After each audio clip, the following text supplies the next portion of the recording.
Today we are unboxing the Axial Wraith 1.9. It's a 1/10 scale crawler from Horizon Hobby and Axial Racing.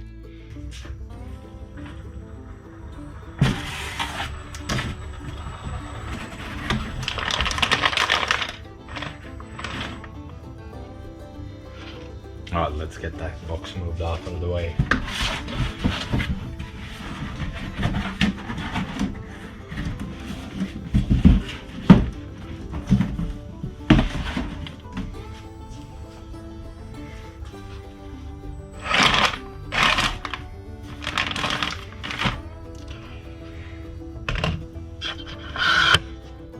Alright guys, as we said, the Axial Wraith 1.9 comes with instructions in the box, an STX2 controller.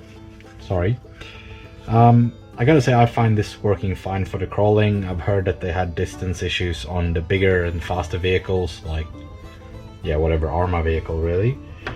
It comes with a bit of optional parts or spare parts in the box, a few different heads. Look at this one, it's a skull. Wow. You got a racing helmet too. You get some turbos to fit, which I'm hoping to be able to do. It's not straightforward to fit them though, you have to figure that out yourself.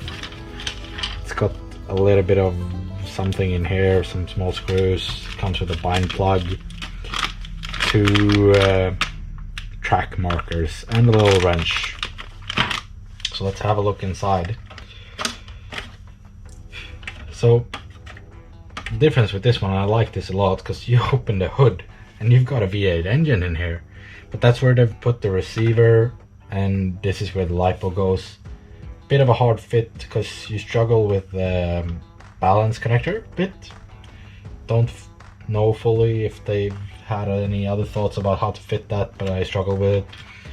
And I also struggle with the fact that because I'm using an adapter for the IC3 to Dean's, the cables end up rubbing a bit on the drive shafts. It's got some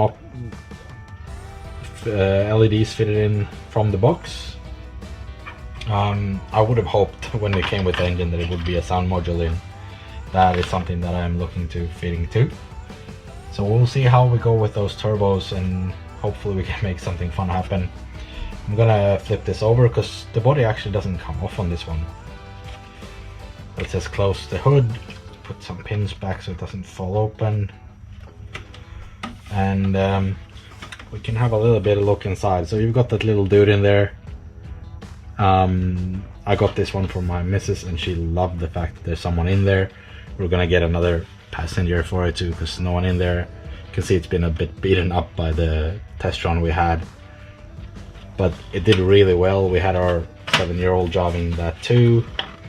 You've got a Tactic TS X45 metal gear servo fitted in there. It's got plastic links that might not be the best, but that's the way it is. Let's just live with.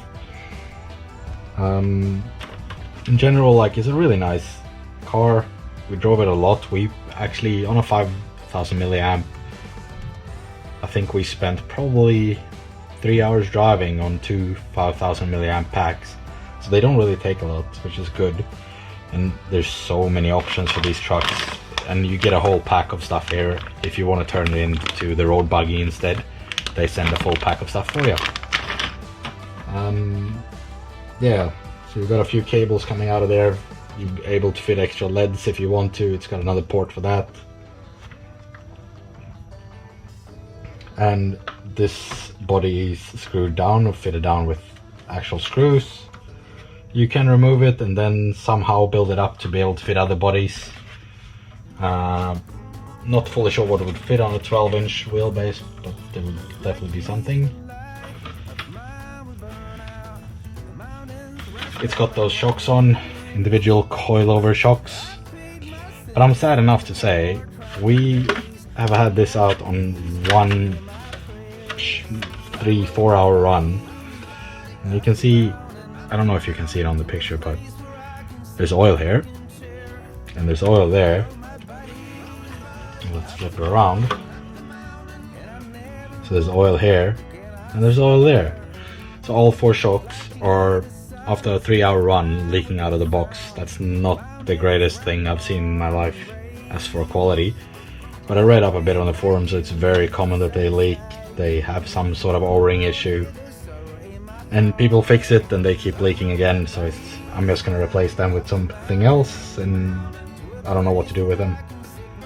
But otherwise it's a good one. And yeah, so this is my Mrs. truck to drive around, and she really likes it, and so did I. Like, it does better in many ways. It does better than the Enduro Trail Walker because it's got the bigger wheels. We've got a little bit of more information, like how it is. It's chassis mounted servos, AX10 transmission, dual slipper clutch, which I don't know if that's the greatest.